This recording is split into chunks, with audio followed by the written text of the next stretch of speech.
आज के समय में बहुत चर्चित नाम है जुबिन गर्ग।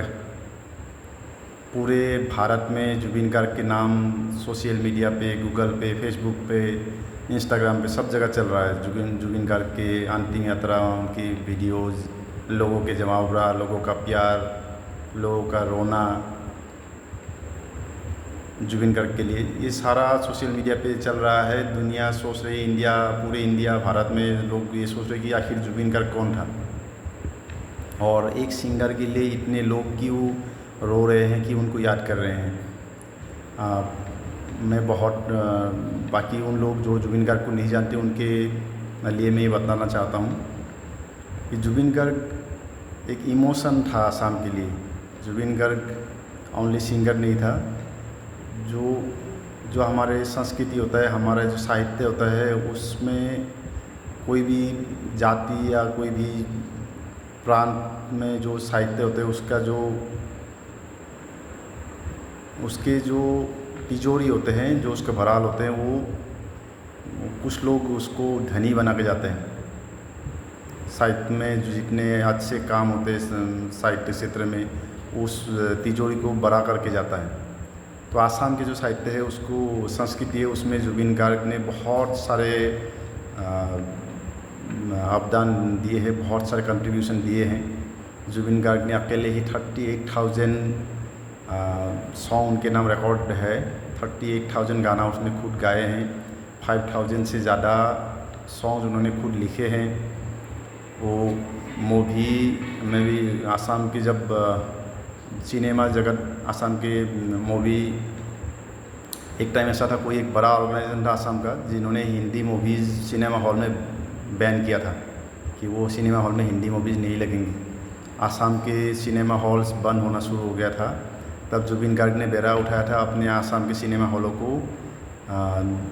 शुरू रखने के लिए, दोबारा ओपन करने के लिए। उन्होंने खुद मूवी बनाना शुरू किया, खुद as a producer, as an actor, as a musician, as a music director. तो उन्होंने बहुत सारे मूवीज़ बनाई, एक्टिंग भी की उन्होंने एज ए हीरो के तौर पे। सिंगिंग वो खुद करते थे, म्यूज़िक डायरेक्शन वो खुद करते थे, गाना वो खुद लिखते थे। उसके अलावा भी लोगों से उनका जुड़ाव, वो चाहते तो मुंबई में जाके सेटल होके अपने ज़िंदगी खुशहाल, करोड़ों में वो पैसा कमा के ज़िंदगी खुशहाल होके रह सकते थे। लेकिन उन्होंने सोचा कि अगर मैं मुंबई जाऊंगा और अपने लिए सोचूंगा तो मेरे उस हवा का क्या जिन्होंने मुझे सांस दिए है, उस मिट्टी का क्या जिन्होंने मुझे बड़ा किया है, उन लोगों का क्या जिन्होंने मुझे यहाँ पे बहुत कुछ सिखाया है। तो इसीलिए उस मिट्टी के लिए जुबिन ने मुंबई छोड़ा और दोबारा आसाम में रहे और आसाम के लोगों के साथ में रहे। ना उनमें कोई प्राउड था, ना कोई उनमें ईगो था, ना वो पैसा, वो इन्वेंट उनके जितने पैसे मिलते थे सिंगिंग के लिए, बहुत फेमस आसाम के तो सबसे बड़े वो था। तो उनके लिए जो पैसा उनको मिलता था तो उसके तो मैक्सिमम वो लोगों के मदद के लिए ही कंट्रीब्यूट करता था। कोई किसी का इलाज चल रहा है उसको डोनेट करना, किसी का पढ़ाई चल रहा है उसको डोनेट करना। जुबिन गर्ग तो ऐसे व्यक्ति थे जिन्होंने कोरोना के टाइम पे अपने ही घर को कोरोना सेंटर, जो क्वारंटाइन सेंटर बना दिया था। तो ऐसे धनी, जो मन के धनी व्यक्तियों में से थे जुबिन गर्ग, और जिसके लिए लोगों ने उनको बहुत प्यार दिया है। और उनका कहना था कि मुझ में जो हूँ आज, जहाँ से भी मैं आया हूँ, सब लोगों के वजह से आया हूँ। तो इसीलिए सारा जो मैंने कमाया है सब मैं लोगों को वापस दे के जाऊँगा। तो उन्होंने अपने लिए बहुत ज़्यादा कुछ इकट्ठा नहीं किया। वो चाहते तो 10-15 करोड़, 20 करोड़ के प्रॉपर्टी बना सकता था, लेकिन उसने ऐसा नहीं किया। जो जितना अपने जीने के लिए ज़रूरी था वो उसको रख के बाकी सब लोगों में डोनेट करता गया। और बस वही बोलता था कि जब मैं मर जाऊंगा, बस जो मेरे लिए सीटा बनेगा वो लोगों का मेरे लिए उधार ही रहेगा।